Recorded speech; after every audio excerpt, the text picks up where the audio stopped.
So a person wants to acquire Yirat Shamayim. A person wants to be a God-fearing person. Right? A lot of people might look like God-fearing people, but to really fear God consists of much more than just putting on a kippah and coming to shul and saying brachot. If a person really wants to acquire Yirat Shamayim, the fear of Hashem, he has to contemplate on two things which are very true. There's two things that have to be clear to a person. A person really has to contemplate on these two things if a person really wants to acquire real fear of God.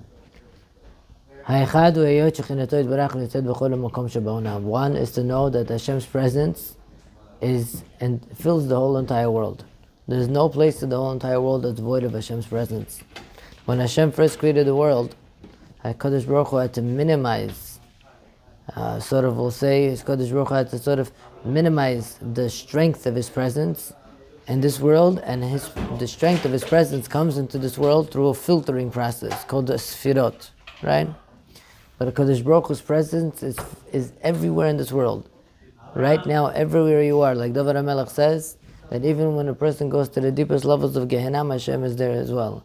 When a person in this world, Hashem is there as well. Gan Eden, Hashem is there as well. HaKadosh Baruch Hu's presence, Hashem, is everywhere. HaKadosh Baruch Hu is everywhere. And not only that, he says, HaKadosh Baruch Hu sees everything in the world, whether it's big or whether it's small. There's not one thing that HaKadosh Baruch Hu does not see. There's nowhere in the world to run from Hashem. No matter where you are, no matter what you're doing, no matter what you're saying, no matter what's happening in the world, HaKadosh Baruch Hu sees every little thing. Right? Nothing is hidden from Hashem, not because it would be something so great or not just something would be so small.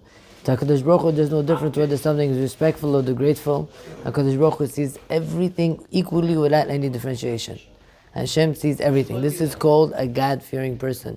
A person that understands that HaKadosh Baruch Hu is everywhere and that Hashem sees everything at all times. So he says that what? Like the Pasuk says in the Navi, the Prophet Yeshaya says, Malo kol haaretz kavado, HaKadosh Baruch Hu's presence fills the whole entire world. Like Yirmiyah says, Halo et Hashemayim et haaretz ani maleh. Mi ka Hashem Eloheinu agbi el hashavet. HaKadosh Baruch Hu is up in the heavens and He comes down on the earth to see everything here.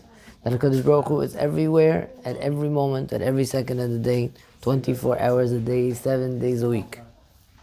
So if a person realizes this and he contemplates on this, once a person comes to this recognition and it's clear to him that no matter where you are in the world, you're standing in front of Hashem. No matter where you are in the world, you are standing in front of Hashem. That in of itself, that understanding in of itself has to be clear and true to a person, and through that in of itself a person will come to have a fear to Hashem. That a person will be careful in what he does, that a person will be careful in what he says, the person will be careful in how he behaves, that he shouldn't do anything that's not in line to the respect of Hashem. Right? Just like imagine if a person is standing in the presence of somebody that's great. Let's say who would be somebody that if you'd be standing in the presence of, that would create a certain fear into a person. Who is such a person today? Say if a person is in court, chas v'shalom, and his life and death is online, right? He would be standing there with a very, very strong sense of fear, right? Lo aleinu. So the person realizes that Hashem is there constantly looking over everything that he's doing. He has a certain fear when he stands in front of Hashem. He doesn't want to do anything that's not in proportion to the respect of Hashem. Not like the type of fear of a person shivering that God's going to punish him. That's not what he's talking about. But it's a fear that a person understands that he's in the presence of Hashem and that he doesn't want to do anything that's not in relation to, not into par with the respect of Hashem. Like Chachamim tell us, you should know what's above you. Ayin ro'an. There's an eye that watches you every single moment of the day. V'ozen shema. There's an ear that hears you every single moment. And v'chol ma'asecha b'sefer nichtavim. Every single thing that you're doing gets written down. Right? And it's all going to come back to you one day. Either you or your children. 10 years from now, 15 years from now, 20 years from now, 30 years from now, 40 years from now. Right? Anything that a person does, it's all going to come back to a person. A person can't run away from anything. Everything is written in the books. A person will get up to after 120. Every second of the day they have written down everything that he did, everything that he said, everything that he saw. and they're going to bring him and ask him about everything that is in this world to see whether or not he fulfilled what his purpose was in this world. Since HaKadosh Baruch Hu sees every single thing in this world and he hears every single thing, right? Everything that we do makes a very big difference for us and for everything. However, he says something like this is very hard for a person to imagine in his mind, right? Why?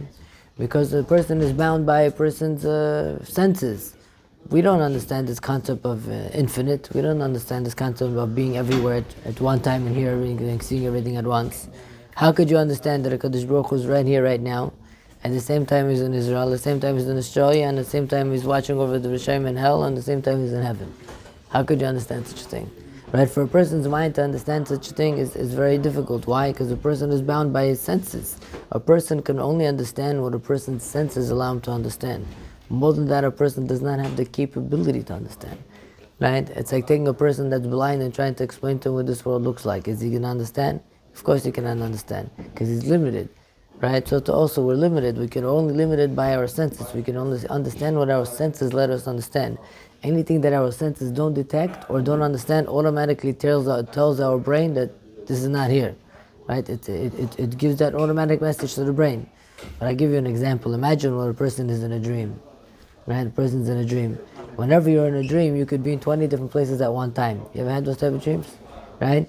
You could be 20, 15, 30, 35, at your kid's birthday, at your wedding, home, everything at one time. You could be in 20 different places at one time in your dream. You ever have those type of dreams? You're everywhere at one time. You could be here, you could be flying, you could be walking, you could be there. You know what I'm talking about? In your dream, you're not limited by time. A dream is something that's beyond time. It's something spiritual. It's not something that's limited by time.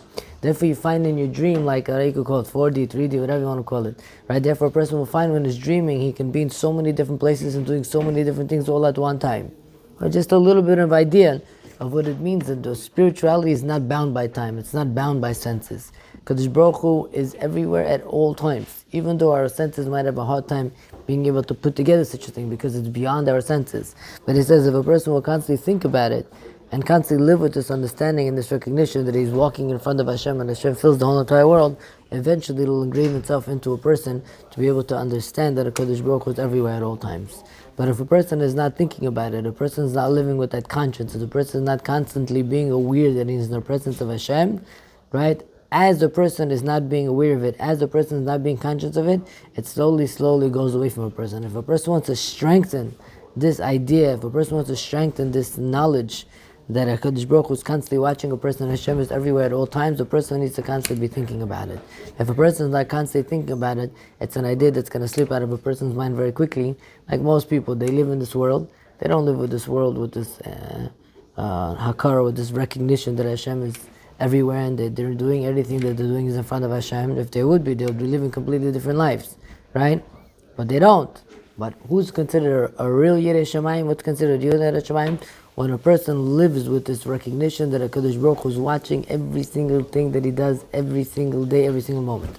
And when a person lives his life like that, he's very careful on what decisions that he makes, how he speaks, and how he behaves at every single moment of his life. I'm just going to finish off with something that I read in the Peliyot on Sunday. The Peliyot says that if a person has real belief in Hashem, he understands that in this world nothing can happen if it wasn't decreed from Hashem. Right? The Gemara says even if a person puts his hand in his pocket to take out 10 cents and he takes out 5 cents, that was also already predetermined from Shemaim. The Gemara says even if a person just picks up his finger, it had to already been approved from Shemaim that he would have the permission even to pick up his finger. To such an extent that everything in this world is so unrooted in the spiritual world and everything happens with the permission of Hashem. That's considered a real God-fearing person, that a person who lives with this recognition of Hashem. Stop here.